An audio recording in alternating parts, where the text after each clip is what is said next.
আসসালামু আলাইকুম। অনেক দিন পরে আবার একটা বড় ভিডিও নিয়ে চলে এসেছি। তো সকাল থেকে আজকের ভিডিওটা শুরু করেছি। দেখতে পাচ্ছেন রুটি করব, এজন্য সব রেডি করে নিয়েছি। সরি, রুটি না, পরোটা করব। কারণ আপনাদের ভাইয়া বলতেছিল আজকে আর রুটি খাবো না, আজকে পরোটা করো। প্রতিদিন সকালে তো রুটি খাওয়া হয় বা খিচুড়ি বা ভর্তা ভাত, মানে এক এক দিন এক এক রকম রান্না করা হয়। তো আজকে পরোটা খাবে, তো একটু ঘি দিয়ে নিচ্ছিলাম। অনেকে বলতে পারেন ঘি তো একদম বোতলে নাই, কিন্তু বড় বয়ামে রয়েছে, ওটা ছোটোটা ঢালতে মনে থাকে না। তো যেটুকু ছিল ওটুকু দিয়েই আজকে পরোটা বানানো শেষ করছি। আচ্ছা, আমার মতো আপনাদের কার কার হয়? আমি যখন ভিডিও করতে নেই তখন আমার রুটিও ফুলে না, পরোটাও ফুলে না। অথচ আমি যখন ভিডিও করি না তখন আমার রুটি পরোটা ফুলে একদম বলের মতো হয়ে যায়।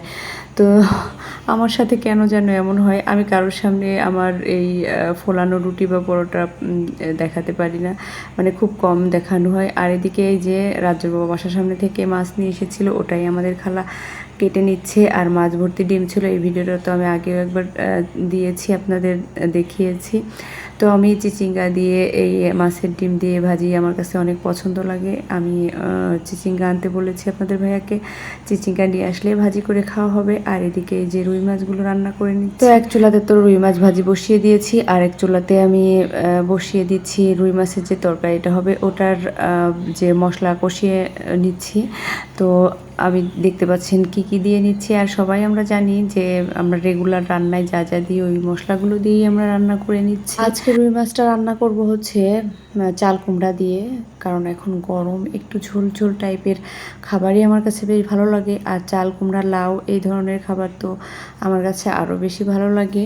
তো এই যে আমার মশলাটা কষানো হয়ে গিয়েছে, আর এদিকে আমি চাল কুমড়াটা দিয়ে দিয়েছি। আর চাল কুমড়াটাকে একটু কষিয়ে নিচ্ছি ঢাকনা দিয়ে ঢেকে। আর পাশের চুলায় আমি আরেকটা ফ্রাই প্যান বসিয়ে দিয়েছি, ওখানে আমি ভেন্ডি ভাজি করে নিব। এই জন্যে সব মানে তেল দিয়ে নিচ্ছি, পেঁয়াজ মরিচ কুচি দিয়েছি, লবণ, তারপরে হচ্ছে হলুদ, এগুলো দিয়ে আমি তারপরে ভেন্ডিটা দিয়ে দিই। আমি যখনই ভেন্ডি ভাজি করতে নিই আমার একটা কথা মনে পড়ে যায়, সেটা হচ্ছে আমার খালা আছে, আমার আম্মু চাচাতো বোন।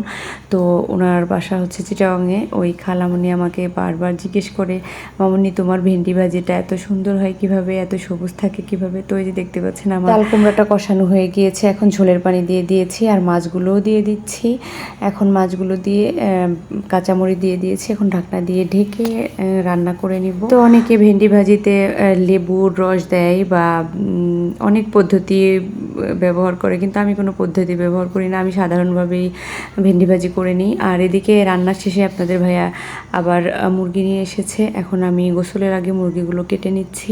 আর মুরগিগুলো কেটে গোসল করে তারপরে খাওয়া দাওয়া করে এই যে চলে এসেছে ছাদে। তো এই ভিডিওটা আপনাদের শর্ট আকারে দেখানো হয়েছে। এটা 12 মাসি সিম গাছ বুনেছিলাম, সেই চারা হয়েছে। তো আরেকটা চারা তো অপুষ্টিতে ভুগছে। তো সবাই ভালো থাকবেন, আল্লাহ হাফিজ।